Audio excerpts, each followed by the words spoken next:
Sachez que toute analyse textuelle repose d'abord sur une méthode rigoureuse et tend vers une description objective du phénomène étudié.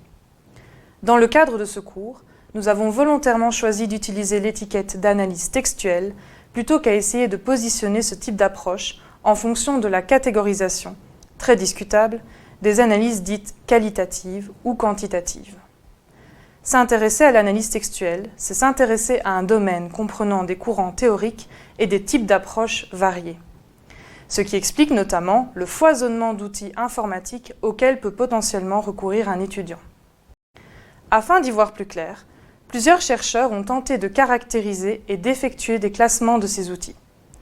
Selon les travaux de Robert Mazur et de Demeuse, qui proposent une approche multidimensionnelle des outils d'analyse textuelle, en mettant en relation les typologies de Jenny et de Lejeune, le logiciel NVivo, qui est au cœur de ce cours, est considéré comme un logiciel d'approche réflexive permettant de mettre en place une approche thématique.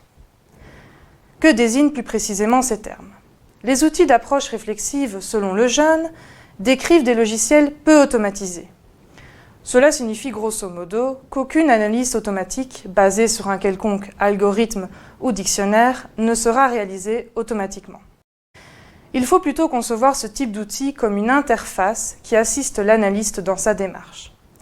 Il sera donc nécessaire pour l'analyste, donc le chercheur, de préprogrammer le logiciel afin qu'il réponde à ses attentes.